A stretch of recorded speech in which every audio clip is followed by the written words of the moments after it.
Ulang tahunku yang ke-32. Suamiku dan keluarga mertuaku memberiku sebuah hadiah yang sangat istimewa, wanita simpanan suamiku yang sedang hamil anaknya.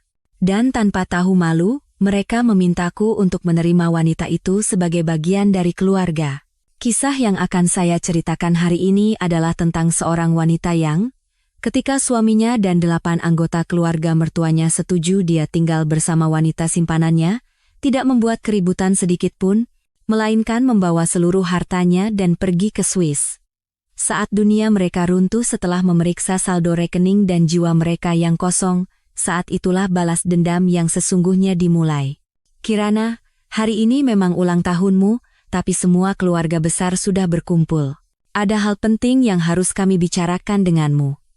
Suara ibu mertuaku, Ibu Lestari, terdengar dari ruang keluarga saat aku sedang memotong kue di dapur. Seharusnya, ulang tahun ke-32 ini aku habiskan dengan tenang berdua saja dengan suamiku, Baskara Hartono. Namun, 8 anggota keluarga besarnya tiba-tiba datang tanpa pemberitahuan. Saat aku keluar membawa piring buah, senyum di wajahku langsung membeku. Di samping suamiku, Baskara, duduk seorang wanita asing. Wanita itu kelihatannya berusia sekitar 26 tahun. Perutnya sedikit membuncit di balik gaun ketatnya, dan ia memeluk lengan Baskara dengan mesra. Namun, ayah mertuaku, Bapak Soedarso, ibu mertuaku, Ibu Lestari, kedua adik ipar perempuanku, Diana dan Dewi, serta adik ipar laki-lakiku, Bima, beserta istrinya, Santi, semuanya duduk di sofa dengan wajah yang sangat tenang.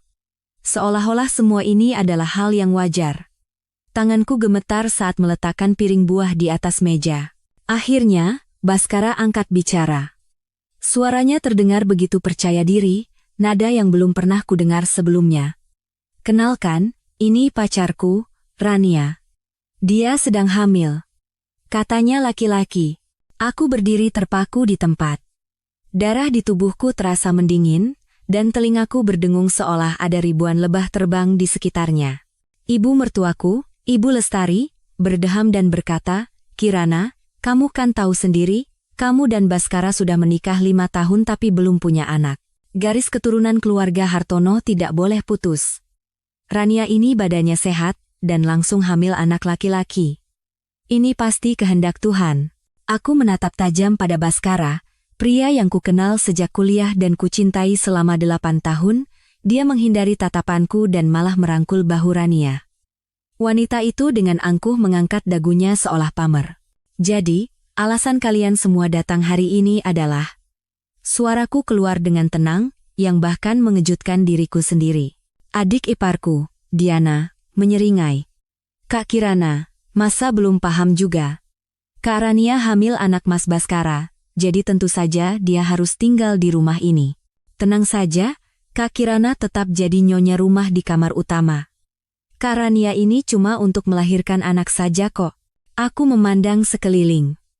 Di wajah semua orang, tertulis kata tentu saja. Ayah mertuaku hanya mengisap rokoknya dalam-dalam seolah tak mendengar apa-apa. Kedua adik iparku saling bertukar pandang seolah sedang menonton pertunjukan menarik. Bahkan Bima dan Santi, pasangan yang biasanya paling dekat denganku, hanya menunduk sambil memainkan ponsel mereka. Baiklah. Aku mengangguk. Situasi ini begitu absurd hingga aku ingin tertawa. Jadi, di abad ke-21 ini, suami saya membawa selingkuhannya dan seluruh keluarga datang untuk memberitahu bahwa dia akan mengambil istri kedua, Kirana. Ibu mertuaku memukul meja dengan keras. Kami sudah memberimu muka. Jangan kurang ajar. Selama 5 tahun perutmu kosong tanpa kabar, apa yang bisa kamu banggakan sampai mau memonopoli Baskara? Rania mau melanjutkan garis keturunan Hartono, seharusnya kamu berterima kasih sampai tidak tahu harus bagaimana lagi, terima, atau pergi dari rumah ini sekarang juga. Aku menarik napas dalam-dalam dan mengepalkan tanganku begitu erat hingga kuku menancap di telapak tangan. Rasa sakit itu membuatku sadar kembali. Saya ke toilet sebentar. Tanpa menunggu jawaban, aku masuk ke toilet dan mengunci pintu. Wajahku dicermin sepucat kertas, dan bibirku kugigit begitu keras hingga nyaris berdarah. Aku menyalakan keran air sekencang-kencangnya agar tangisanku tak terdengar. Air mata jatuh ke wastafel marmer, pecah menjadi butiran-butiran kecil. 8 tahun pernikahan, 5 tahun rasa bersalah karena tidak bisa memiliki anak, semua pengabdianku untuk keluarga mertua, melintas di benakku. Ternyata di mata mereka, aku hanyalah alat untuk melahirkan anak. Jika tidak bisa melahirkan, aku bahkan tidak pantas memiliki martabat sebagai manusia. Setelah membasuh muka, aku menatap cermin lagi. Sorot mataku setelah menangis justru menjadi lebih tajam. Sebenarnya, selama beberapa tahun terakhir, aku bukannya tidak menyadari perubahan Bhaskara. Aku hanya tidak ingin mempercayainya.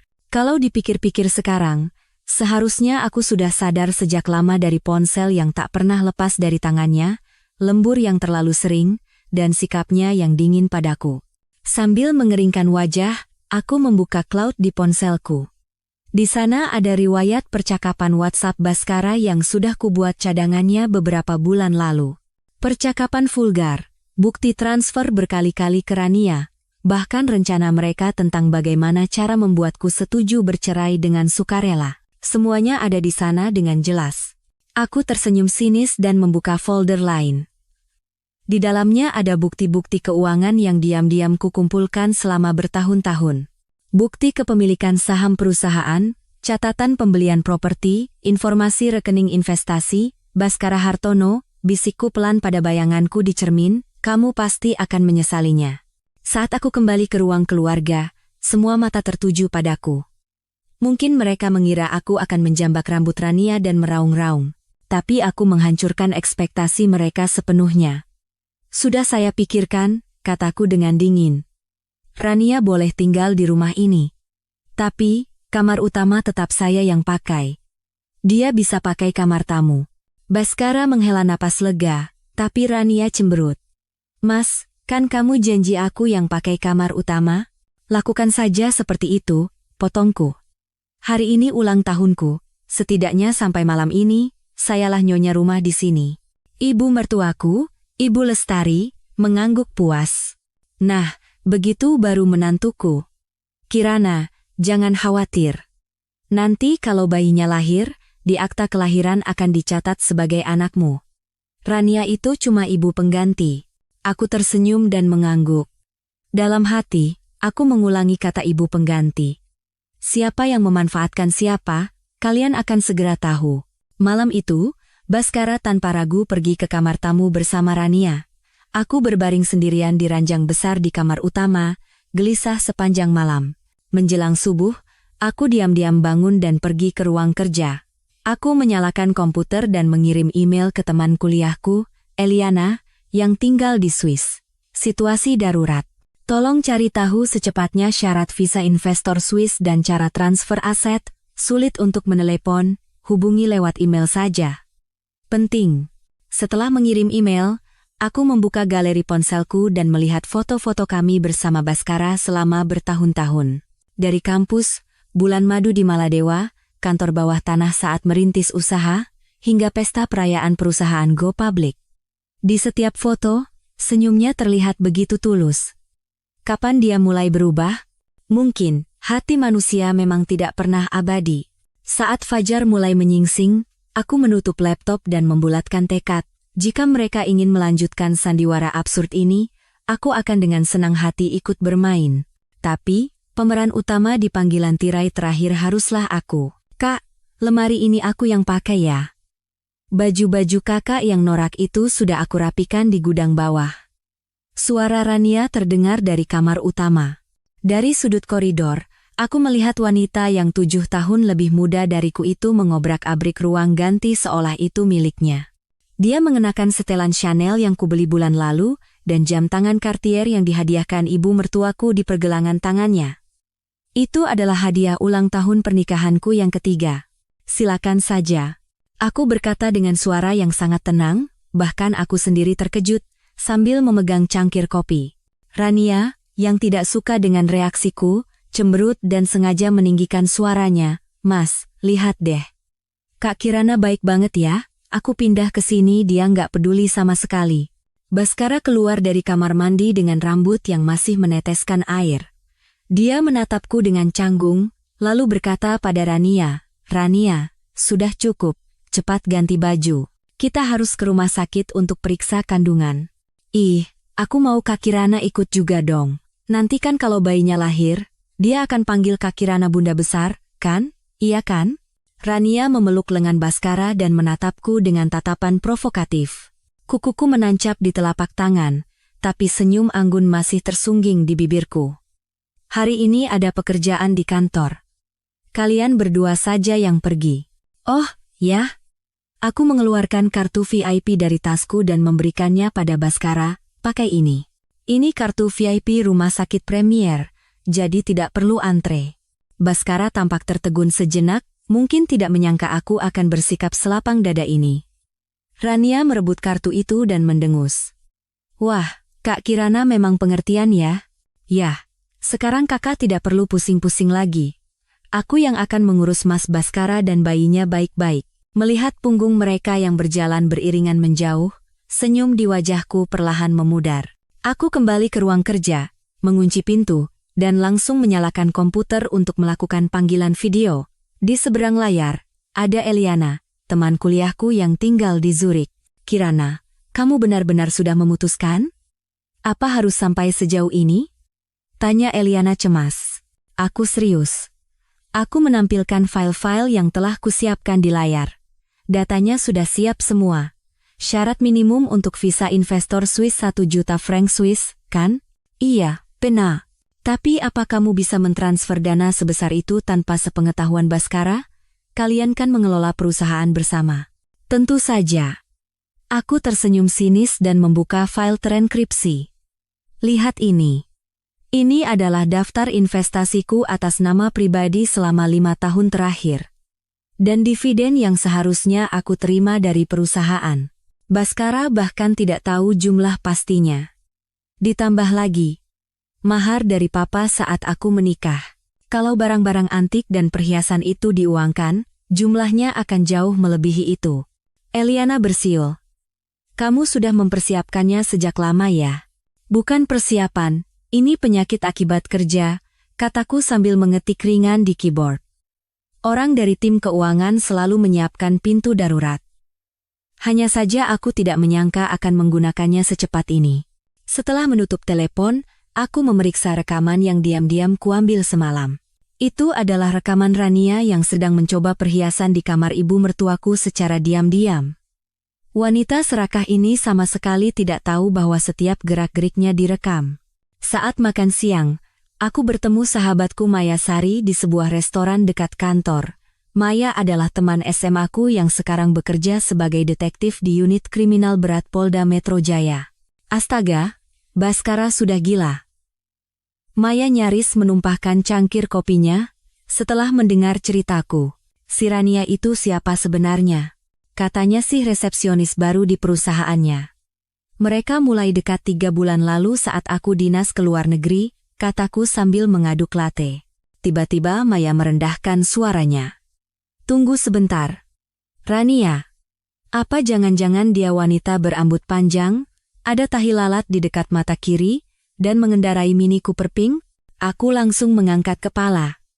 "Kok kamu tahu? Bulan lalu kami melakukan razia prostitusi kelas atas di Hotel Mulia.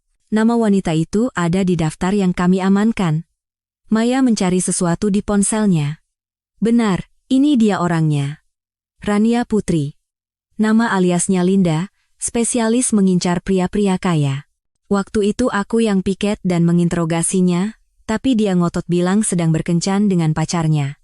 Jemariku gemetar tak terkendali. "Kamu yakin orang yang sama?" "Pasti. Aku masih punya nomor KTP-nya yang tercatat waktu itu." Maya menggenggam tanganku. "Kirana, wanita seperti ini mendekati Baskara pasti bukan karena cinta, pasti ada udang di balik batu." Aku menarik napas dalam-dalam. Tiba-tiba situasi ini menjadi lebih menarik. "Maya, aku minta tolong satu hal. Bisa tolong cari tahu dia berhubungan dengan siapa saja? Itu gampang. Tinggal periksa rekaman CCTV hotel." Maya ragu sejenak, lalu bertanya, "Tapi, Kirana, sekarang kamu mau bagaimana? Mau membongkar identitas wanita itu?" "Tidak, belum saatnya. Aku memandang keluar jendela. Sinar matahari menerobos kaca dan menyinari wajahku. Biarkan mereka bersenang-senang dulu. Pesta kan paling nikmat kalau dinikmati sampai akhir. Kembali ke kantor, aku langsung menuju bagian keuangan. Sebagai CFO, aku punya wewenang untuk melihat semua riwayat rekening, seperti dugaanku. Selama 3 bulan terakhir, Baskara telah menarik lebih dari 8 miliar rupiah dengan dalih biaya representasi. Jumlah terbesar, 5 miliar rupiah, ditransfer ke rekening pengembang apartemen Pacific Place, salah satu apartemen termahal di Jakarta. Aku menyalin semua data dan menyimpannya dalam format terenkripsi. Saat aku hendak pergi, sebuah notifikasi baru muncul di layar komputer. Baskara baru saja mentransfer tambahan 2 miliar rupiah dari rekening perusahaan ke rekening pribadi Rania. Alasannya, biaya vitamin. Benar-benar tidak bisa menahan diri. Aku tersenyum sinis dan mematikan komputer. Saat aku pulang malam itu, ruang keluarga penuh dengan tawa. 8 anggota keluarga mertuaku, ditambah Rania, semuanya duduk mengelilingi meja makan. Di tengahnya ada sebuah kue besar. "Kirana, sudah pulang?" Ibu mertuaku menyambutku dengan senyum langka. "Sini, duduk. Kita sedang merayakan kehamilan 3 bulan Rania," kata dokter. Bayinya laki-laki dan sangat sehat. Mataku tertuju pada cincin berlian yang berkilauan di jari Rania. Itu adalah cincin pertunangan Tiffany 1 karat yang diberikan Baskara padaku saat kami menikah. Sekarang, cincin itu bersinar di jarinya. "Selamat ya." Aku meletakkan tasku dan pura-pura tidak melihat cincin itu. "Saya ganti baju dulu. Mau kemana, Kak?" Suara manis Rania menusuk punggungku seperti pisau. "Hari ini kan hari bahagia keluarga kita harus potong kue bersama." Adik iparku, Dewi, menimpali, "Iya, Kak. Jangan merusak suasana.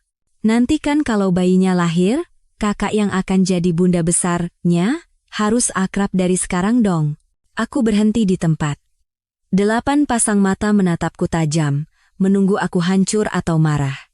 Mereka ingin aku histeris, menunjukkan citra istri yang buta karena cemburu.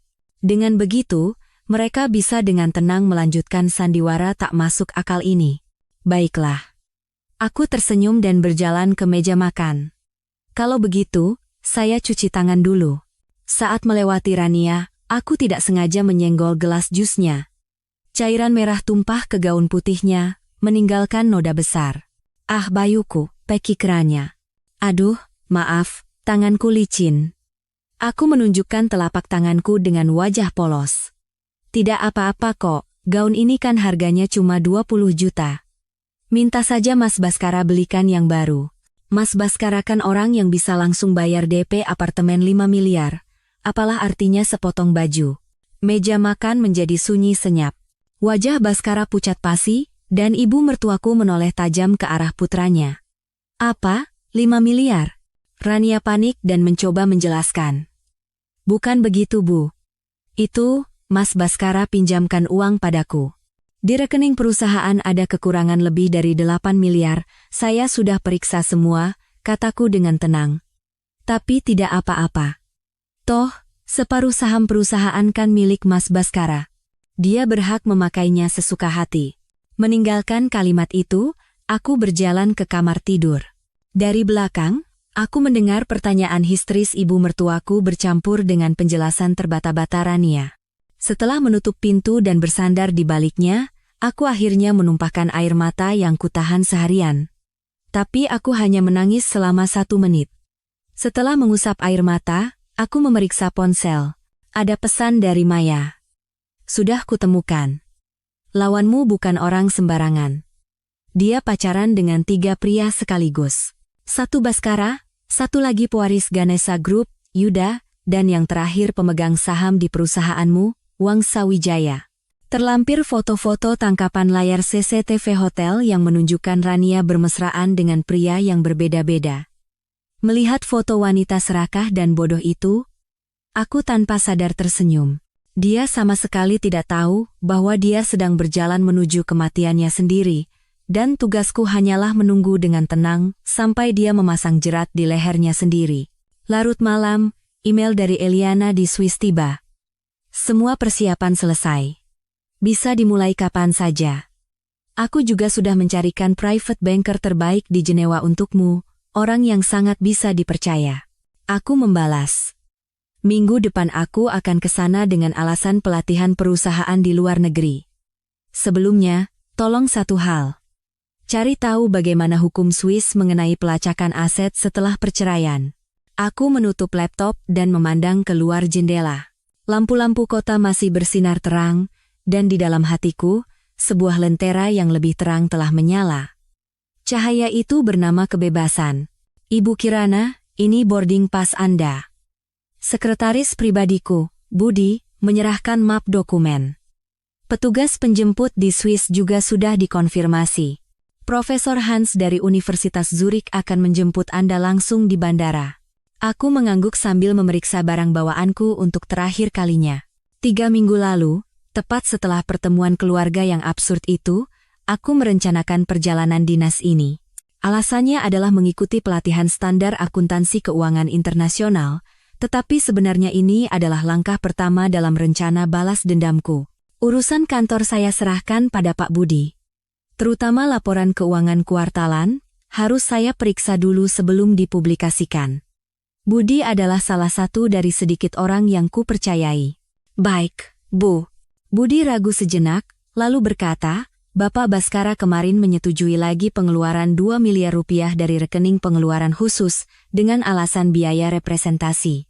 Sudut bibirku sedikit terangkat. Tidak apa-apa. Catat saja dengan akurat di buku besar, dan kumpulkan kwitansi serta dokumen pendukungnya sedetail mungkin. Saat pesawat menembus awan, aku merasakan kebebasan yang aneh saat melihat kota yang semakin mengecil di bawah.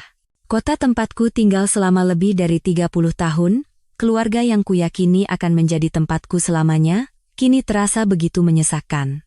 10 jam kemudian, pesawat mendarat di Bandara Zurich. Teman kuliahku, Eliana, menyambutku sesuai janji dan memelukku erat. Semua sudah siap, bisik Eliana di telingaku. Manajer bank besok jam 9 pagi, agen properti jam 2 siang, dan ini yang kamu minta. Eliana memberiku sebuah amplop. Di kamar hotel, aku membuka amplop itu. Di dalamnya terdapat informasi lengkap tentang Rania. Dia bukan karyawan di perusahaan Baskara, melainkan seorang penipu profesional yang menargetkan kalangan atas. Nama aslinya bukan Rania Putri, melainkan Rini Juwita, 25 tahun, dengan 3 catatan kasus penipuan. Namun, ia selalu bebas karena kurangnya bukti. Fakta yang paling mengejutkan adalah kemungkinan besar ayah dari anak yang dikandungnya bukanlah Baskara. Pada waktu perkiraan pembuahan, dia berhubungan dengan setidaknya 2 pria lain secara bersamaan. Oh, Baskara, Baskara, aku tertawa kecil sambil membaca dokumen itu. Kamu pikir kamu telah menemukan cinta sejati. Tapi kamu hanyalah seekor domba gemuk di mata seorang penipu profesional. Keesokan paginya, aku bertemu dengan Tuan Morris, manajer di sebuah bank swasta di Jenewa. Pria parubaya Swiss yang tampak sangat presisi ini mengangguk setelah mendengar permintaanku. Nyonya Kirana, menurut hukum Swiss, selama asal-usul dana yang sah dapat dibuktikan, pembukaan rekening atas nama Anda sendiri dapat dilakukan. Mengingat jumlahnya yang signifikan, saya merekomendasikan metode transfer bertahap secara terpisah. Berapa lama waktu yang dibutuhkan untuk mentransfer semuanya? Jika berjalan sesuai rencana, bisa selesai dalam 3 minggu. Ini tidak akan terdeteksi dalam audit akuntansi biasa. Tentu saja, akan ada sedikit biaya jasa. Uang bukan masalah. Aku mengeluarkan USB dari tasku. Di sini ada semua dokumen pendukung untuk dana tahap pertama. Sore harinya, seorang agen properti membawaku ke sebuah villa di tepi Danau Lucerne. Dinding putih, atap merah, dan di balik jendela-jendela besar, tampak danau yang berkilauan dengan pegunungan bersalju di kejauhan. Jaraknya 20 menit dari pusat kota, tapi lokasinya sangat pribadi. Sistem keamanan di komunitas ini adalah yang terbaik, pengunjung yang tidak terdaftar sama sekali tidak bisa mendekati properti. Aku berdiri di balkon, menghirup udara segar, dan membayangkan diriku tinggal di sini, tempat tanpa pengkhianatan dan penghinaan. Kehidupan di mana danau dan gunung membangunkanku setiap pagi. Gambaran itu begitu jelas sehingga aku langsung menandatangani surat minat beli di tempat. Selama 2 minggu berikutnya, aku berpura-pura sibuk mengikuti pelatihan di siang hari, dan di malam hari, bersama Eliana dan tim pengacara, aku menyempurnakan rencanaku. Dana secara bertahap dipindahkan ke rekening Swiss, dan proses pendaftaran properti berjalan bersamaan. Saat melakukan panggilan video dengan Baskara, aku selalu berakting lelah dan rindu rumah, membuatnya percaya bahwa aku adalah wanita bodoh yang gila kerja. Malam sebelum kembali ke Indonesia, aku memeriksa rekaman CCTV yang terpasang di rumah dari jarak jauh. Di layar, Rania mengenakan piyama sutraku dan sedang mencoba perhiasan di depan meja riasku. Dia mengangkat kalung berlian, mematut diri di cermin, lalu menyimpannya di kotak perhiasan dengan puas. Kalau suka, ambil saja, bisikku pada layar. Toh semuanya sudah diasuransikan, dan hukuman untuk pencurian cukup berat. Yang lebih menarik adalah adegan berikutnya. Saat Baskara masuk ke kamar, Rania bermanja-manja. "Mas, perhiasan Kak Kirana cantik-cantik banget. Tadi aku pakai ini ke rumah sakit, semua orang bilang bagus. Kalau suka, ambil saja." "Dia punya banyak perhiasan, hilang beberapa juga tidak akan sadar," kata Baskara enteng. Aku mematikan video dan menelepon ayahku. "Papa, aku pulang besok. Ada yang ingin aku bicarakan." Ayahku, Bapak Suryo Widjaja, adalah pemimpin Widjaja Group. Awalnya, ayah menentang pernikahanku dengan Baskara. Anak itu ambisinya terlalu besar, ayah pernah memperingatkanku. Orang yang ambisinya besar, hatinya paling dingin. Kalau dipikir-pikir sekarang, mata ayah dalam menilai orang luar biasa akurat. Keesokan harinya setelah tiba, aku pergi ke kantor ayah dengan alasan melaporkan hasil pelatihan. Dari ruang kerja ayah di puncak gedung Widjaja Group, seluruh kota terlihat jelas. "Jadi, apa rencanamu?" tanya ayah langsung sambil menuangkan teh untukku. Aku melaporkan semua yang telah kulakukan di Swiss dan informasi tentang Rania. Ayah mendengarkan semuanya dan terdiam sejenak. Keluarga Hartono sedang menggarap proyek besar. "Mereka butuh jaminan kecil dari kita," kata ayah tiba-tiba. Aku langsung mengangkat kepala. "Proyek apa, Pak?" "Hak pengembangan kota baru di Sentul. Total investasinya 8 triliun rupiah. Mereka mau menarik kita dan menjanjikan 30% saham." Ayah tersenyum sinis. Kemarin Soedarso datang sendiri, sikapnya sangat sopan. Soedarso, ayah mertuaku. Pria yang biasanya sangat arogan itu memohon dengan sopan pada ayahku. "Pak, itu tidak normal. Pasti ada masalah dengan sumber dana mereka. Masalah yang sangat besar." Ayah mengeluarkan setumpuk dokumen dari laci. Tingkat utang Hartono Group semester lalu meroket hingga 85%. 3 bank sudah menghentikan pinjaman. Jika mereka tidak mendapatkan proyek ini, mereka bisa bangkrut karena krisis likuiditas.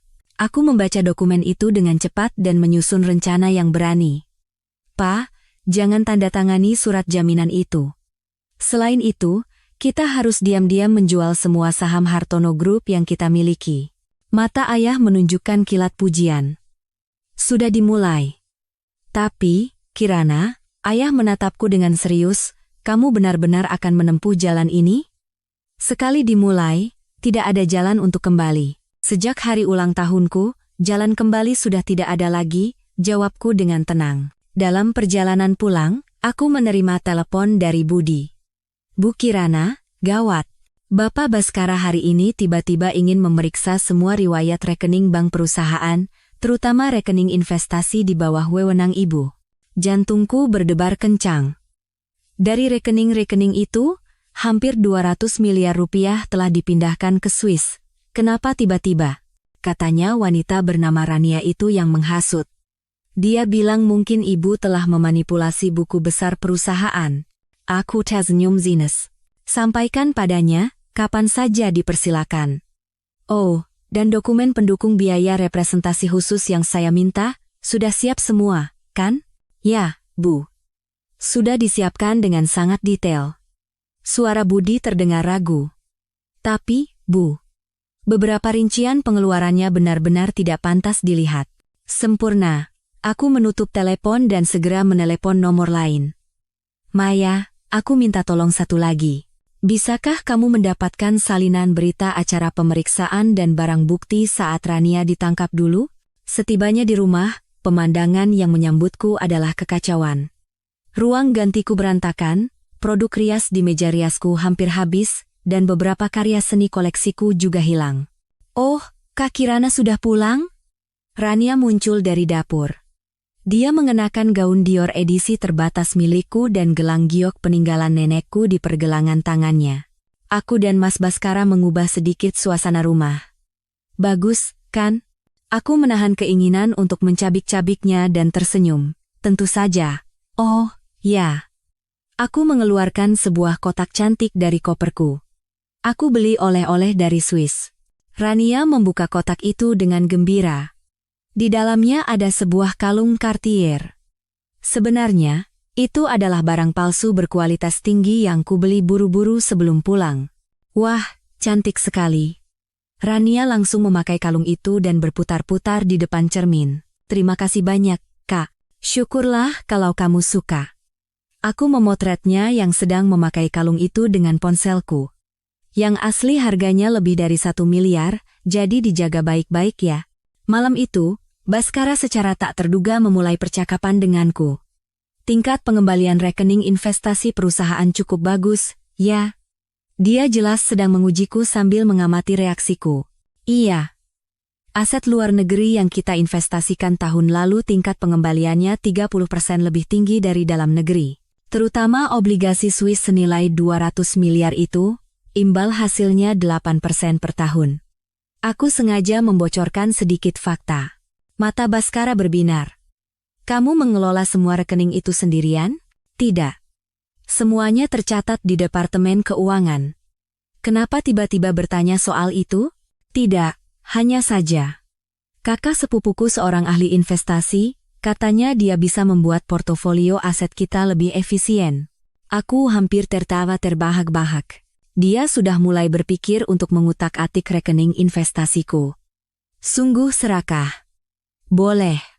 Kapan-kapan ajak saja dia untuk memeriksanya, jawabku dengan senang hati. Oh, iya.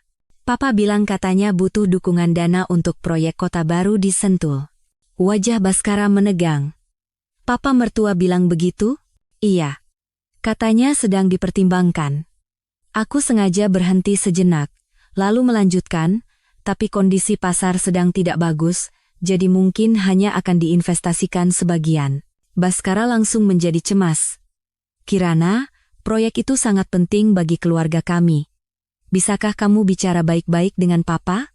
Melihat pria yang dulu begitu sombong itu menundukkan kepala di hadapanku, aku merasakan kepuasan yang aneh. Akan ku coba. Aku berpura-pura berpikir, lalu berkata, tapi, belakangan ini Papa sangat mementingkan keharmonisan keluarga. Kalau beliau tahu tentang situasi khusus di rumah kita ini, mungkin beliau akan sedikit khawatir. Warna wajah Baskara berubah. Kamu mengancamku? Tentu tidak. Aku memasang ekspresi terluka. Aku hanya mengatakan yang sebenarnya. Kamu tahu kan sifat Papa. Beliau paling tidak suka urusan yang rumit. Meninggalkan kalimat itu, aku kembali ke kamar. Baskara yang tertinggal sendirian di ruang tamu, wajahnya berubah-ubah antara gelap dan terang. Begitu menutup pintu, aku memeriksa layar CCTV di ponselku. Rania sedang menggeledah tasku di kamar tidur. Di tangannya ada pasporku dan beberapa kartu bank. Curi saja. Ambil sepuasmu, bisikku pelan. Setiap barang yang kamu ambil, kuburanmu akan semakin dalam. Larut malam, aku masuk ke rekening bank Swissku. Aku mengkonfirmasi bahwa 50 miliar rupiah terakhir telah masuk. 3 minggu lagi, semua transfer aset akan selesai. Saat itu tiba, permainan ini akan memasuki babak selanjutnya. Di luar jendela, bulan yang dingin bersinar terang. Sekali dimulai, tidak ada jalan untuk kembali. Kata-kata ayah terngiang kembali. Ya, aku tidak butuh jalan kembali. Yang kubutuhkan hanyalah jalan menuju kebebasan. Bahkan jika jalan itu harus melewati neraka. Kirana, bawakan buah ke sini. Ibu mertuaku, Ibu Lestari, memerintahku seolah aku adalah pembantunya. Aku tersenyum dan meletakkan buah yang telah kukupas dengan rapi di hadapannya. Hari ini adalah hari perayaan ulang tahunnya yang ke-60. Keluarga Hartono menyewa seluruh ballroom hotel termewah di kota, mengundang hampir 200 kerabat dan kenalan. Rania, dengan perut yang sudah cukup besar, berjalan di antara para tamu seperti burung merak yang angkuh, menerima segala ucapan selamat dan pujian. Duh, beruntungnya Baskara. Sebentar lagi akan punya anak laki-laki. Seorang kerabat sengaja melirikku dan berkata dengan suara keras. Beda ya sama yang lain. Sudah menikah bertahun-tahun tapi tidak bisa menghasilkan satu telur pun. Ballroom itu sejenak menjadi hening. Tanganku yang memegang gelas sampahnya memutih, tapi aku tetap mempertahankan senyum anggun di wajahku. Baskara berdeham dengan canggung, dan Rania dengan sengaja memeluk lengannya sambil menatapku. Selamat ulang tahun, Bu. Semoga panjang umur. Aku mengangkat gelasku dan mengajak ibu mertuaku bersulang, sengaja mengeraskan suaraku. Jangan khawatir. Saya dan Mas Baskara akan berbakti pada ibu dan pasti akan memberikan cucu. Ibu mertuaku tersenyum tipis, dan para tamu di sekitarnya memujiku sebagai wanita yang lapang dada dan berjiwa besar. Kecuali adik iparku, Bima, yang menatapku dengan tatapan rumit dari sudut ruangan. Saat pesta sudah berlangsung separuh jalan, aku mencari kesempatan dan duduk di sebelah wakil direktur perusahaan, Bapak Yuda, yang juga kerabat jauh keluarga Hartono dan orang lama di tim keuangan. Pak Yuda, kondisi keuangan perusahaan sedang sedikit sulit, ya? Tanyaku dengan suara pelan. Saya dengar pembayaran beberapa proyek tertunda. Pak Yuda menatapku dengan waspada. Bu Kirana, kenapa tiba-tiba menanyakan hal itu? Hanya khawatir saja. Aku menuangkan teh untuknya. Saya kan juga pemegang saham. Beredar rumor bahwa tekanan keuangan semakin berat karena proyek kota baru di Sentul. Pak Yuda ragu sejenak, lalu menghela napas. Jujur saja, Bu, belakangan ini Bapak Baskara banyak sekali memakai uang perusahaan. Saya tidak tahu jumlah pastinya, tapi menurut Pak Budi dari tim keuangan, bulan lalu saja hampir 30 miliar rupiah. Pasti karena apartemen Rania, kataku dengan santai. Pak Yuda menatapku dengan wajah terkejut. Ibu tahu? DP penthouse di Pacific Place saja 50 miliar. 30 miliar dari rekening perusahaan, sisanya 20 miliar dari rekening pribadi Baskara, kataku sambil menggoyangkan gelas anggur. Rania yang menandatangani kontrak, tapi belum bisa balik nama. Dia punya banyak utang di tempat lain, jadi ada masalah dengan kreditnya. Warna wajah Pak Yuda berubah. Bu Kirana, bagaimana Ibu bisa tahu sedetail itu? Penyakit akibat kerja. Aku menyesap anggur. Pak Yuda, jika seseorang ingin menyelidiki pembukuan ini, Bapak akan berpihak pada siapa? Sebelum dia bisa menjawab, tiba-tiba terdengar keributan di tengah ballroom. Rania, sambil memegang tangan Baskara, berteriak di depan semua orang. Semuanya, aku dan Mas Baskara sudah menyiapkan nama untuk bayi kami. Kalau laki-laki, Suryo, kalau perempuan, Sinta. Para tamu bersorak, dan ibu mertuaku tersenyum lebar.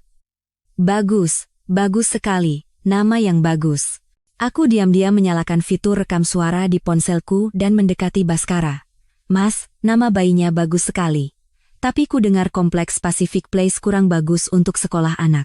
Bagaimana kalau cari di daerah Pondok Indah? Memang lebih mahal, tapi demi masa depan anak. Tidak perlu, potong Baskara dengan tegas. Pacific Place juga luasnya 200 meter persegi, sudah cukup. Seluruh hartaku nanti untuk anakku, masa aku tidak bisa menyekolahkannya di tempat terbaik? Benarkah? Seluruh hartamu untuk anakmu? Tanyaku pura-pura terkejut. Termasuk saham perusahaan? Tentu saja. Baskara, yang mungkin sedikit mabuk, suaranya semakin keras. Aku, Baskara Hartono, bekerja keras seumur hidup ini kan demi anakku. Semua yang ada di sini, jadilah saksi. Saat anakku lahir nanti, aku akan menyerahkan semua aset atas namaku kepadanya. Para tamu kembali bersorak. Dan Rania tersenyum penuh kemenangan sambil menatapku dengan provokatif. Aku tersenyum dan mengangguk, memastikan ponsel di sakuku terus merekam. Setelah pesta selesai, Aku langsung pergi ke kantor dengan alasan ada pekerjaan. Di kantor yang kosong, aku menyalakan komputer dan memeriksa semua catatan keuangan selama 3 bulan terakhir. Ukapan Pak Yuda benar. Baskara telah menggelapkan dana dalam jumlah besar, dan caranya sangat ceroboh, tanpa penyamaran apapun. Setelah menyalin semua bukti ke USB terenkripsi, aku membuat keputusan berani. Aku sengaja meninggalkan jejak aksesku di sistem. Cukup jelas sehingga jika Baskara memeriksa buku besar, dia pasti akan tahu seseorang telah melacak aliran dana ini, tetapi pada saat yang sama, jejak itu terlihat seperti kesalahan yang tidak disengaja.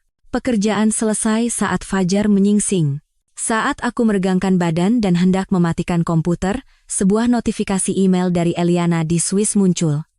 Kirana, dana terakhir sudah berhasil ditransfer ke rekeningku. Proses pendaftaran properti juga sudah selesai, kunci dan dokumenku simpan di brankas pribadimu di bank seperti yang kamu minta, dan mengenai masalah pelacakan aset pasca perceraian yang kamu tanyakan, hukum Swiss sangat berbeda dengan Indonesia. Sekali. Sebelum aku selesai membaca email, pintu kantor terbuka dengan kasar. Baskara berdiri di sana, bau alkohol dan wajahnya memerah. Ternyata kamu di sini. Kamu menggeledah pembukuan perusahaan, kan? Aku dengan tenang menutup laptop. Hanya audit rutin. Itu bagian dari pekerjaanku sebagai CFO. Jangan bohong, Baskara memukul meja dengan keras. Benar kata Rania. Kamu memang sedang menyelidikiku. Menyelidiki? Aku tersenyum sinis. Maksudmu menyelidiki penggelapan uang perusahaan yang kamu lakukan untuk membelikan rumah wanita simpananmu? Atau menyelidiki daftar biaya representasi kotormu itu? Wajah Baskara pucat pasi. Bagaimana kamu? Apa yang kutahu jauh melebihi imajinasimu. Aku berdiri dan menatap matanya. Misalnya, tentang 3 pria yang dikencani Rania secara bersamaan, catatan penipuannya, dan... Aku sengaja berhenti. Siapa ayah kandung dari anak yang dikandungnya? Tinju Baskara menghantam dinding dengan keras. Omong kosong. Benarkah? Aku mengeluarkan ponsel dan menunjukkan foto yang dikirim Maya. Ini rekaman CCTV Rania dan Direktur Ganesha Group, Yuda, masuk ke hotel. Waktunya seminggu sebelum dia memberitahumu bahwa dia hamil, dan ini, aku menggeser layar. Ini video dia bermesraan dengan Wangsa Wijaya, salah satu pemegang saham perusahaan kita, di hotel. Saat itu, dia sudah hamil 2 bulan, mata Baskara membelalak dan napasnya menjadi berat. Ini tidak mungkin.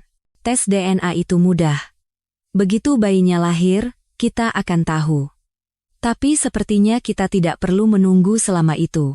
Apa maksudmu? Kita cerai. Aku berkata dengan tenang. Aku ingin mengakhiri sandiwara memuakan ini. Baskara tertegun sejenak, lalu tersenyum licik. Cerai, boleh. Tapi jangan harap kamu bisa mendapatkan sepeser pun dariku. Perusahaan ini milikku, rumah ini milikku, semuanya milikku. Hukum tidak akan berkata begitu. Harta gonogini yang diperoleh selama pernikahan, aku berhak atas separuhnya, aku sengaja memprovokasinya. Mimpi saja. Baskara benar-benar kehilangan akal sehatnya. Kirana, dengarkan baik-baik. Kamu akan diusir dari rumah ini dengan tangan kosong. Pembukuan? Besok aku akan suruh tim keuangan membuat pembukuan baru. Pembukuan yang menunjukkan bahwa kamulah yang menggelapkan dana. Kita lihat saja pengadilan akan percaya pada siapa. Aku berakting seolah-olah ketakutan. Kamu tidak bisa melakukan itu. Bisa, dan akan kulakukan, kata Baskara dengan angkuh. Selagi aku masih baik, tanda tangani surat cerai dengan sukarela. Kalau tidak, kamu akan menanggung akibatnya. Aku menundukkan kepala dan menggoyangkan bahu, berakting seolah-olah hancur. Baskara mengira aku menangis dan menjadi semakin sombong. Seharusnya dari awal kamu bersikap seperti ini, kalau saja kamu menerima Rania dengan baik, kamu tidak akan dipermalukan seperti ini. Setelah dia membanting pintu dan pergi, aku mengangkat kepala. Tidak ada setetes air mata pun di wajahku. Sebaliknya, senyum dingin tersungging di bibirku. Percakapan barusan terekam dengan jelas di ponsel lain di sakuku.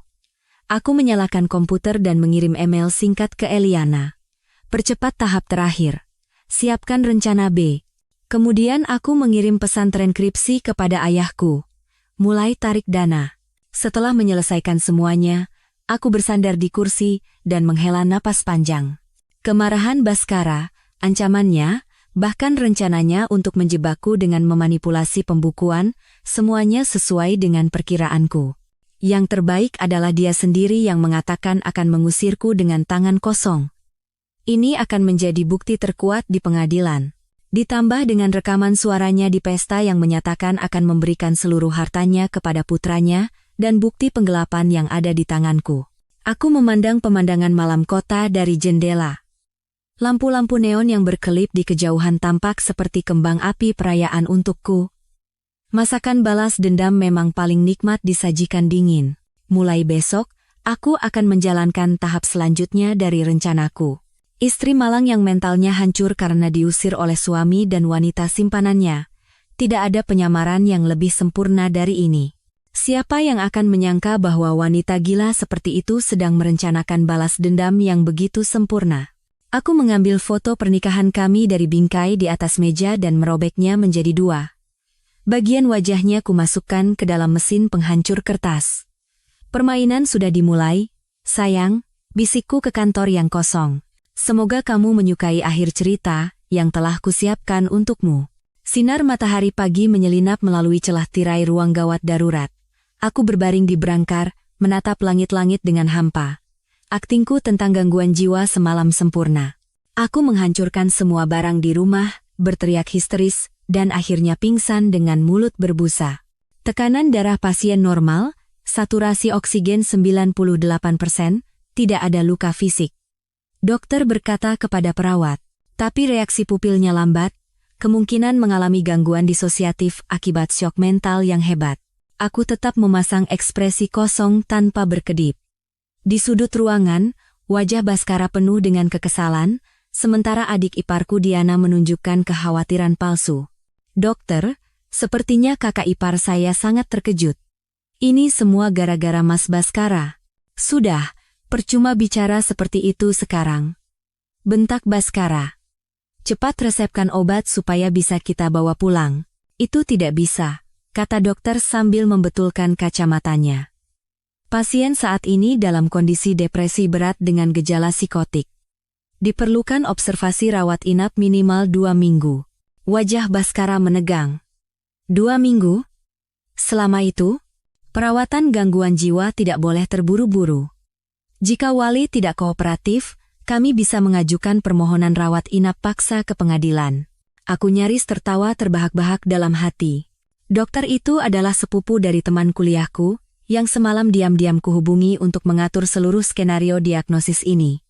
Rumah sakit jiwa. Tidak akan ada yang curiga seorang wanita gila merencanakan sesuatu di tempat ini. Baiklah, rawat inap saja, kata Bhaskara dengan terpaksa. Diana, kamu tinggal di sini temani kakak iparmu. Saat Diana hendak menolak, dokter menambahkan, pasien membutuhkan ketenangan mutlak. Wali silakan berkunjung secara bergantian, dan waktu besuk tidak boleh lebih dari 1 jam. Setelah dipindahkan ke ruang rawat inap pribadi, semua orang pergi. Setelah memastikan pintu tertutup, aku langsung bangun dari tempat tidur dan mengeluarkan ponsel kecil yang kusembunyikan di saku dalam. Pesan pertama dari Eliana di Swiss, semua prosedur di Swiss selesai, bisa dimulai kapan saja. Pesan kedua dari ayahku, kontrak jaminan ditolak. Penarikan dana dimulai. Pesan ketiga dari Maya, Rania. Laporan pemeriksaan kandungan dari RS Premier akan didapatkan pagi ini. Aku segera membalas. Fokus periksa golongan darah dan usia kehamilan. Lalu aku menghapus semua jejak. Begitu meletakkan ponsel, aku mendengar gagang pintu berputar. Aku cepat-cepat berbaring dan memasang ekspresi hampa. Diana masuk membawa keranjang buah. Kak, sudah baik kan? Aku hanya menatap langit-langit tanpa bergerak. Hah, jangan terlalu sedih, Kak. Dia duduk di samping tempat tidur, tapi suaranya penuh dengan rasa puas. Kabar kehamilan Kak Rania kan kabar baik. Nanti kalau bayinya lahir, kakak bisa bantu merawatnya. Jemariku di bawah selimut bergerak sedikit, tapi wajahku tetap tanpa ekspresi. Oh ya, Diana tiba-tiba merendahkan suaranya. Papa bertanya, kapan papa mertua kakak akan menandatangani surat jaminan itu? Proyek Sentul. Katanya sudah tidak bisa menunggu lagi. Tentu saya.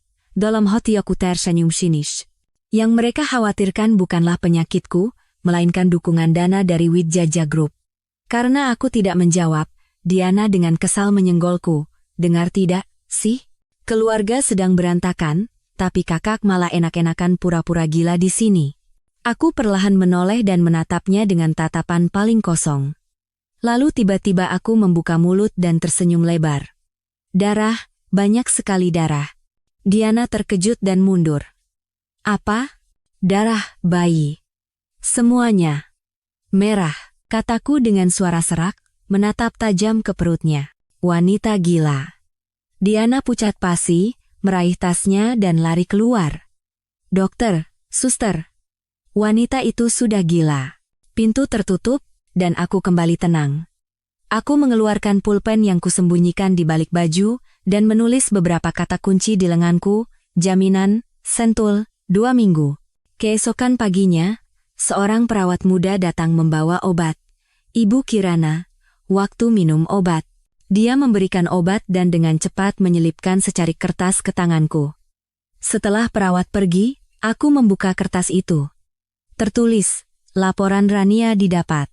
Golongan darah AB, usia kehamilan 14 minggu. Aku hampir tertawa. Golongan darahku O, Baskara A, menurut hukum Mendel, kami tidak mungkin memiliki anak bergolongan darah AB. Wanita ini mencoba menipu tanpa pengetahuan biologi dasar. Aku merobek kertas itu kecil-kecil dan membuangnya ke toilet. Aku mulai menghitung. Kehamilan 14 minggu, berarti 3,5 bulan yang lalu. Saat itu Baskara sedang dinas ke Amerika. Menurut informasi dari Maya, pada periode itu Rania berhubungan dengan setidaknya 2 pria lain. Siang harinya, Baskara secara tak terduga datang sendiri, bahkan membawa sebuket bunga palsu. Kirana, bagaimana keadaanmu? Dia berdiri sekitar 2 meter dari tempat tidur, seolah takut tertular penyakit. Aku terus berakting gila. Laba-laba, jangan lari. Ibu buatkan baju. Baskara mengerutkan kening. Kapan dokter bilang kamu bisa pulang? Pulang. Darah. Di mana-mana darah. Aku tiba-tiba mencengkeram lengannya. Lihat. Darah bayi. Dia menghempaskan tanganku dengan kasar. Hentikan. Hentikan aktingmu. Pekerjaan di kantor menumpuk, apa kamu punya waktu untuk berbuat gila di sini? Kantor. Uang. Banyak sekali uang. Semua hilang. Aku tertawa seperti orang bodoh. Wajah Baskara menegang. Apa maksudmu? Uang apa yang hilang? Aku berbalik menghadap dinding dan tidak lagi meladeninya. Dia mondar-mandir di kamar, lalu akhirnya pergi dengan marah. Aku tahu dia pasti akan pergi memeriksa rekening perusahaan, dan hadiah besar menantinya di sana. Ayahku sudah mulai menarik dana, jadi likuiditas perusahaan akan segera mengering. Sore harinya, perawat datang lagi membawa kabar yang lebih penting. Ibu Kirana, ada yang mengaku teman Anda bernama Bapak Jono menunggu di bawah. Katanya untuk urusan penilaian barang antik. Mataku sedikit berbinar. Jono, teman pedagang barang antikku. Sepertinya dia bergerak sesuai rencana. 10 menit kemudian, Jono masuk ke kamar mengenakan jas dokter, menyamar sebagai terapis psikologis. Sementara perawat berjaga di luar pintu, Jono berbisik, barang-barangnya sudah kuamankan semua. Keramik dinasti Ming dan kotak perhiasan nenekmu, semuanya sudah diterima pihak Swiss. Tidak ketahuan? Tentu saja. Aku pura-pura mengangkut perabotan bekas dari gudang bawah tanah. Adik iparmu malah memujiku karena pelayananku bagus. Aku tidak bisa menahan tawa. Keluarga Hartono sama sekali tidak tahu nilai sebenarnya dari barang-barang usang itu. 1 set cangkir teh porselen itu adalah artefak berharga yang masing-masing bernilai miliaran rupiah. Dan ini, Jono mengeluarkan sebuah kotak kecil dari tasnya, pesanan khususmu. Aku membuka kotak itu. Di dalamnya ada pusaka keluarga yang diam-diam diberikan nenekku sebelum meninggal, sebuah liontin giok kuno yang indah, benda bernilai puluhan miliar. Aku menyembunyikannya di ruang rahasia di kamar tidur, bahkan Baskara tidak tahu keberadaannya. Terima kasih. Dan tolong sampaikan surat ini pada Maya. Aku memberinya secari kertas berisi nomor rekening terenkripsi. Begitu Jono pergi, adik iparku Diana datang lagi, kali ini membawa berita mengejutkan. Kak, Rania keguguran. Aku langsung mengangkat kepala. Kali ini bukan akting. Aku benar-benar terkejut. Baru saja tiba-tiba pendarahan. Kata dokter, bayinya tidak bisa diselamatkan. Wajah Diana menunjukkan kegembiraan yang aneh. Aku langsung memahami situasinya, tetapi di luar aku tetap memasang ekspresi hampa. Darah. Aku melihatnya, darah itu. Benar, kakak sudah meramalkannya. Seru Diana bersemangat. Ibu bilang ini kehendak Tuhan. Wanita itu memang tidak punya berkah. Saat itu, Baskara berlari masuk ke kamar, matanya merah padam. Kirana, ini perbuatanmu kan? Aku berakting ketakutan dan meringkuk di sudut. Mas, apa-apaan sih? Kak Kirana kan terus di rumah sakit. Diana menghalanginya. Lalu kenapa Rania tiba-tiba keguguran? Kata dokter sepertinya dia salah makan sesuatu. Dan ada masalah dengan tes golongan darahnya. Baskara membeku di tempat. Apa maksudmu? Mas lihat saja sendiri. Diana mengeluarkan salinan hasil tes Rania dari tasnya. Baskara membaca sekilas dokumen itu, dan wajahnya perlahan berubah menjadi mengerikan. Ini tidak mungkin. Ibu sudah suruh orang mencari tahu. Rania itu selama ini juga bertemu dengan pria-pria lain. Bisa jadi itu bukan anak Mas. Baskara terpaku di tempat seolah disambar petir. Aku di bawah selimut menahan tawa yang nyaris meledak. Sandiwara ini jauh lebih menarik dari yang kubayangkan. Saat itu ponsel Baskara berdering. Dia menjawab telepon secara mekanis, dan wajahnya berubah dari shock menjadi ketakutan. Apa, Pak Yuda mulai audit? Kapan? Papa juga tahu? Baiklah, aku segera ke sana. Dia menutup telepon dan menatapku tajam. Jangan pikir kamu bisa lolos dengan pura-pura gila. Urusan perusahaan belum selesai. Dia berlari keluar kamar, diikuti oleh Diana. Setelah kamar menjadi sunyi, aku mengeluarkan ponsel dari bawah bantal dan mengirim pesan pada ayahku, tarik jaringnya. Lalu aku membalas. Saya akan di rumah sakit 3 hari lagi. Aku berdiri di dekat jendela. Langit di barat berwarna merah darah, seolah merayakan tirai yang akan segera turun untuk drama balas dendam besar ini. Tapi, adegan terbaiknya bahkan belum dimulai. 3 hari kemudian, dokter menyatakan aku boleh pulang. Baskara tidak menjemputku, melainkan adik iparku, Bima. Di dalam mobil, dia beberapa kali ragu, lalu akhirnya hanya berkata, "Kakak ipar, maafkan kami." Setibanya di rumah, semua barang-barangku telah dipindahkan ke gudang. Kamar utama berantakan dengan jejak-jejak yang ditinggalkan Rania, dan di dinding tergantung foto-foto mesra Rania dan Baskara. Aku diam-diam mencopot foto-foto itu, mengguntingnya kecil-kecil. Larut malam, Baskara pulang dalam keadaan mabuk. Dia terkejut sesaat melihatku. "Kamu, bagaimana bisa pulang?"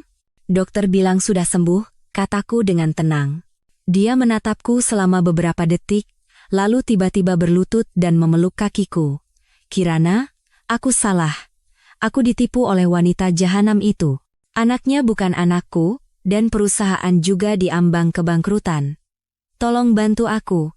Aku mengelus kepalanya dengan lembut, seolah mengelus anjing tersesat. "Jangan khawatir. Semua akan baik-baik saja."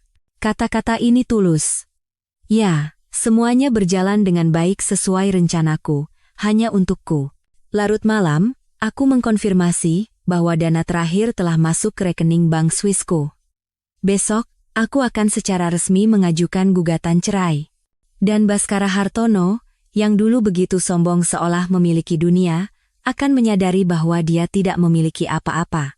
Email konfirmasi dari Bank Swiss tiba pukul 3 dini hari. Aku membaca berulang kali kalimat singkat di layar ponselku. Transfer seluruh aset atas nama Nyonya Kirana Wijaya telah selesai. Total nilai, 9 juta franc Swiss. Fajar mulai menyingsing di luar jendela. Aku menghela napas panjang. Rencana cermat selama 2 tahun terakhir akhirnya membuahkan hasil. Pagi harinya, aku sengaja memilih setelan berwarna krem yang sederhana dan memakai riasan tipis agar terlihat lelah dan pasrah. Di cermin, aku tampak persis seperti tokoh utama wanita yang malang dan lelah oleh kehidupan. Kirana, sudah bangun pagi-pagi. Baskara keluar dari kamar tamu. Lingkaran hitam tebal menghiasi bawah matanya. Iya, ada yang ingin aku bicarakan. Bisa tolong panggilkan papa dan ibu? Ini tentang masa depan kita. Aku berakting dengan mata berkaca-kaca. 1 jam kemudian, 8 anggota keluarga Hartono kembali berkumpul di ruang keluarga. Anggotanya sama persis dengan hari yang mengerikan setengah tahun lalu, tetapi sosok Rania tidak terlihat, dan wajah Baskara penuh dengan kelelahan dan kecemasan. Kirana, ada apa memanggil kami terburu-buru seperti ini? Tanya ibu mertuaku dengan nada kesal. Setelah perhiasannya dicuri, dia tampak 10 tahun lebih tua. Aku berdiri di tengah ruang keluarga, seperti seorang terdakwa yang menunggu vonis. Papa, ibu, dan semuanya. Saya ingin bercerai dengan Mas Baskara. Ruang keluarga menjadi sunyi senyap. Baskara langsung mengangkat kepala. Apa katamu? Sudah saya pikirkan. Pernikahan ini sudah tidak ada artinya lagi. Lebih baik kita berpisah baik-baik. Aku berkata dengan suara pasrah. Ayah mertuaku, Suedarso, menyipitkan mata dan bertanya, bagaimana caramu ingin berpisah? Sederhana saja. Saya akan pergi dengan tangan kosong. Perusahaan, rumah, tabungan, semuanya akan saya tinggalkan untuk Mas Baskara. Saya hanya akan membawa beberapa barang kenangan. Ekspresi Baskara berubah dari syok menjadi curiga, lalu menjadi kegembiraan yang serakah. Kamu serius? Ya, saya serius. Tapi ada syaratnya. Kita tanda tangani surat-suratnya dan pergi ke pengadilan hari ini juga. Ibu mertuaku langsung waspada. Kenapa terburu-buru? Apa ada udang di balik batu? Bu, potong Baskara. Kirana sudah mengalah sejauh ini, apalagi yang perlu dicurigai? Dia menatapku, tidak bisa menyembunyikan kilat gembira di matanya. Baik, hari ini juga kita ke pengadilan. Tunggu sebentar, adik iparku Bima tiba-tiba angkat bicara. Kakak ipar, kakak benar-benar tidak akan menerima apapun, ini tidak masuk akal. Aku tersenyum getia. Bima, apa menurutmu uang masih penting bagiku sekarang? Selama setengah tahun terakhir, aku hampir kehilangan suamiku, keluargaku, bahkan kewarasanku. Sekarang aku hanya ingin melupakan semuanya dan memulai hidup baru. Akting ini sempurna. Aku melihat kewaspadaan di mata ibu mertuaku memudar, dan Baskara sudah mengeluarkan ponselnya untuk menghubungi pengacara. Oh ya, terakhir, bolehkah saya mengambil barang-barang saya di kamar tidur? Hanya beberapa baju lama dan album foto. Tentu saja. Perlu kubantu? Teriak Baskara lantang. Tidak perlu. Saya sendiri saja. Aku berjalan ke kamar tidur, tanpa sadar tersenyum. Begitu menutup pintu, aku mengeluarkan koper yang telah kusiapkan di bawah tempat tidur. Lalu, aku menggeser kepala tempat tidur, mengambil liontin giok nenek dari ruang rahasia di dinding, dan memeluknya erat. Liontin giok bermotif naga dari zaman negara-negara berperang ini, adalah pusaka keluarga kami, dan nilainya cukup untuk membeli seluruh kompleks perumahan ini. 10 menit kemudian, saat aku menyeret koper keluar, Baskara sudah menyiapkan surat perjanjian cerai, dan sedang berbicara dengan pengacaranya. Ya. Wanita ini secara sukarela melepaskan semua hartanya. Benar, dia akan langsung tanda tangan. Wanita bodoh sekali. Seumur hidup jadi pembantu di rumah kami, sekarang diusir dengan tangan kosong, haha. Aku duduk dengan tenang dan merekam percakapannya. Rekaman ini akan menjadi souvenir yang sangat bagus. Siang harinya, kami tiba di pengadilan agama. Prosesnya ternyata lebih sederhana dari yang kukira, dan dalam waktu kurang dari 1 jam, buku nikah merah telah berganti menjadi akta cerai. Saat melangkah keluar dari pengadilan, Baskara menghela napas panjang seolah baru saja melepaskan beban berat. Kirana, terima kasih untuk selama ini. Nanti kalau butuh bantuan, hubungi saja kapanpun. Aku tersenyum dan mengangguk. Tentu. Oh, ya. Aku mengeluarkan sebuah amplop dari tasku. Ini hadiah untuk merayakan kebebasanmu. Baskara menerima amplop itu dengan bingung. Apa ini? Lihat saja di rumah. Aku berjalan menuju taksi yang sudah menunggu di pinggir jalan. Selamat tinggal, Baskara. Saat taksi melaju, aku melihat dari kaca belakang Baskara dengan tidak sabar merobek amplop itu. Di dalamnya ada foto Rania masuk ke hotel dengan pria lain dan laporan prediksi tes DNA yang menyatakan kemungkinan Baskara sebagai ayah biologis dikesampingkan 99,99%. Semoga kamu suka hadiah pertamanya, bisikku. Tujuan berikutnya adalah bank. Aku menutup rekening bersama yang dibuat di awal pernikahan, yang keberadaannya bahkan sudah dilupakan Baskara, dan memindahkan sisa 300 juta rupiah ke rekening pribadiku. Setelah dari bank, aku mampir ke kantor pos dan mengirim 2 paket.